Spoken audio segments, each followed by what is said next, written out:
उनको पढ़ाई छोड़े हुए लगभग 8 से 10 साल हो चुके थे। 8 से 10 साल बाद पढ़ाई दोबारा से उनकी स्टार्ट करवाई और उन साल 2025 में कल उनका रिजल्ट आया था।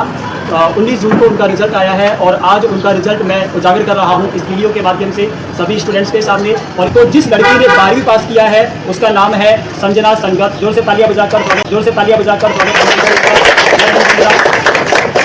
ये संजना है, संजना ने 12वीं पास किया है और संजना लगभग 1 साल बाद अपनी पढ़ाई स्टार्ट की है। 1 साल से ये घर पे बैठे थे पिछले साल तक। पिछले साल इनका फॉर्म भरा और इसके अलावा जो 3 बच्चे और हैं मैं उनको भी एक एक करके बुला लेता हूँ। इन्हीं के साथ में है तविश उमरवाल। तविश उमरवाल के लिए तालियां बजाएं। तविश आपने मुझे बोलकर बताइए कितने साल बाद आपने पढ़ाई स्टार्ट की थी? 7 साल बाद तविश ने पढ़ाई स्टार्ट की थी और इस तविश ने इसी साल 10वीं कक्षा उत्तीर्ण कर ली है। उम्मीद करता हूं कि 10वीं के बाद ये घर नहीं बैठेंगे बल्कि पढ़ाई को जारी रखेंगे, चाहे ओपन बोर्ड से ही करें, लेकिन अब ये 12वीं के क्लास के फॉर्म भरेंगे और मैं जबरदस्ती इनके फॉर्म भरवाऊंगा और उसके बाद इनको कॉलेज तक पहुंचाऊंगा और एक अधिकारी बनने का जो सफर है उस सफर में भी इनका साथ दूंगा और संजना को भी आगे पहुंचाने का पूरा प्रयास करेंगे। इसी लिस्ट में जो तीसरा स्टूडेंट है वो एक लड़की है और उसका नाम है आकांक्षा जावा। आकांक्षा जावा, आप भी इधर आए।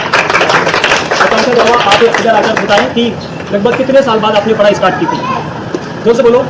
10 साल बाद आकांक्षा ने पढ़ाई स्टार्ट की। 10 साल बाद आकांक्षा ने भी आज 10वीं पास कर लिया है और अब ये भी 12th के लिए अप्लाई करेगी। एक लड़की और है हमारे पास में, लेकिन अभी वो एब्सेंट है, अवेलेबल नहीं है। वो है शिवानी उमरवाल, तविश उमरवाल की ही बहन है। तो मैंने यज्ञशाला की बावड़ी पुरानी बस्ती में पिछले कई सालों से लगातार ये घर बैठे हुए थे, लेकिन इन्होंने मुझसे संपर्क किया, इनका फॉर्म अप्लाई करवाया, इनको रोजाना की क्लासेस दी, पढ़ाकर इनको आगे तैयार किया और रिजल्ट ये है कि ये लोग 10वीं और 12वीं कक्षा उत्तीर्ण कर चुके हैं और उम्मीद करता हूँ कि ये लोग आगे भी पढ़ेंगे। और इन तीनों के मोटिवेशन के लिए मैं डॉक्टर अम्बेडकर की अनुमति से भारतीय संविधान के हक अधिकारों के साथ इन तीनों का माला पहनाकर स्वागत सम्मान करता हूँ और इनको विश्वास दिलाता हूँ कि जितना विश्वास इन्होंने अब तक बनाए रखा है उसको आगे भी बनाए रखे ताकि इनकी पढ़ाई में मैं इनकी और हेल्प कर सकूँ। तो सबसे पहले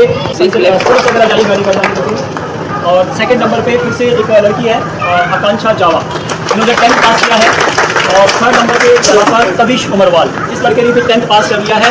7 साल बाद पढ़ाई इसने स्टार्ट की है, 10 साल बाद पढ़ाई इसने स्टार्ट की है और 1 से 1.5 साल बाद पढ़ाई इसने स्टार्ट की है। मैं इस वीडियो के जरिए हमारे वाल्मीकि समाज के जितने भी परिवार सोशल मीडिया पर मुझे देखेंगे सुनेंगे उनसे एक ही बात कहना चाहूँगा कि शिक्षा है तो सेफ है, अगर शिक्षा नहीं है तो आप सेफ नहीं हो। डॉक्टर अम्बेडकर ने भी कहा था शिक्षा शेरनी का दूध है, जो पिएगा वो दहाड़ेगा। अगर हम बकरी का दूध पिएंगे तो मिम्मी आते रहेंगे, अगर शेरनी का दूध पिएंगे तो दहाड़ेंगे। जैसे मैं पिछले 4.5 साल से इस बस्ती में दहाड़ रहा हूँ और पिछले 17 साल से लगातार पढ़ा रहा हूँ। 10,500 से ज़्यादा स्टूडेंट्स को पढ़ा चुका हूँ और लगभग 360 से ज़्यादा बच्चे हमारे अपने आदरणीय वाल्मीकि समाज के मेरे पास रजिस्टर्ड हुए हैं राजस्थान की राजधानी जयपुर में। कोशिश यही कीजिएगा कि हमारे समाज के जितने भी लड़के लड़कियां आपको मिले पढ़ाई करने के लिए, उनको मोटिवेट करें। केवल बधाइयां देने से, शुभकामनाएं देने से कुछ नहीं होगा, जमीनी स्तर पर उनके लिए काम करना होगा। ये 3 बच्चे भी घर बैठे हुए थे कई सालों से, इनको भी बहुत सारे आशीर्वाद मिलते होंगे, लेकिन आशीर्वाद से कुछ नहीं होता है। किसी एक व्यक्ति को मेहनत करनी पड़ती है, जमीन पर उतरना पड़ता है। आप जैसे जैसे पढ़ाई आगे करते जाएंगे अधिकारी बनने के मार्ग खुलते जाएंगे।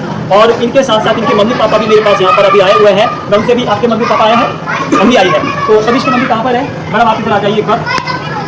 बोलो, ये तविश की मम्मी है, तविश के पास ही खड़ी हो जाइए आप। 3 दुपट्टे से तविश की मम्मी का भी स्वागत सम्मान करता हूँ और इनको भी धन्यवाद देता हूँ कि उन्होंने मुझ पर भरोसा किया, अपने बच्चे को 7 साल बाद फिर से पढ़ाई करने की अनुमति दी। और मैडम ये आपके लिए है, ये आपके कंधों पर जिम्मेदारी है बाबा साहब की कि अपने बच्चों को और पढ़ाना है। आपकी जिम्मेदारी को हल्का मैं कर दूंगा, थोड़ा मेरे कंधे पर डाल दीजिएगा। ये संजना संगत के पिताजी हैं नाथूलाल जी। मैं वही बात फिर से दोहराऊंगा कि डॉक्टर बाबा साहब भीमराव अम्बेडकर ने ये जिम्मेदारी आपके कंधे पर डाली है कि अपनी बच्ची को, अपने बच्चों को पढ़ाएं, क्योंकि शिक्षा है तो सब कुछ है, शिक्षा के बिना कुछ नहीं है। आप खुद समझते हैं और परिणाम आपके सामने है। आपके साथ कौन आया है? ओके, इनके साथ अभी कोई नहीं आया है, मम्मी पापा अवेलेबल नहीं है, लेकिन जैसे भी मुझे मिलेंगे मैं इनके मम्मी पापा को भी 3 दुपट्टे से स्वागत और उनका सम्मान करूंगा। एक बार फिर से जोरदार तालियां। और इन बच्चों को भी दिखाया जाए एक बार कि ये जो बच्चे हैं ये बहुत देर से यहाँ पर तालियां बजा रहे हैं और उत्साह वर्धन कर रहे हैं, ठीक है। और इन बच्चों से भी यही कहूंगा कि पढ़ाई लिखाई के रास्ते में जो भी बाधा आए उस बाधा पर ध्यान नहीं देना है, बल्कि छलांग मारनी है। और छलांग ऐसी मारनी है कि जितने भी लोग आपके रास्ते में बाधा बने उनको भी पार करके चले जाना है। याद रखिएगा, अगरबत्ती, धूपबत्ती, मोमबत्ती, दिया जला लो, कुछ नहीं होगा। एक बार पेन पकड़ लो, किताब पकड़ लो, सारे रास्ते अपने आप खुल जाएंगे, क्योंकि डॉक्टर अंबेडकर ने कहा है शिक्षा ही वही चाबी है जिससे किस्मत के बंद पड़े सारे दरवाजे खोले जा सकते हैं। आप चाहे चादर चढ़ा लो या मोमबत्ती चढ़ा के आ जाओ या आप कोई भी व्रत उपवास कर लो, इससे केवल आपके मन की शांति हो सकती है, सफलता का मार्ग नहीं है। सफलता का एक ही मार्ग है और वो है डॉक्टर बाबा साहब भीमराव अम्बेडकर के मार्ग है। तो डॉक्टर बाबा साहब भीमराव अम्बेडकर के मार्ग पे चलते जाइए, आपको सफलता मिलती चली जाएगी। एक बार फिर से सभी लोग डॉक्टर बाबा साहब भीमराव अम्बेडकर का नारा लगाएंगे। सर आप इधर आ जाइए। हम सब जय जय जय जय जय भीम, जय भीम, जय भीम, जय जय जय जय जय भीम, जय जय जय जय जय भीम, जय भीम, जय भीम। इंकलाब जिंदाबाद, इंकलाब जिंदाबाद। संविधान।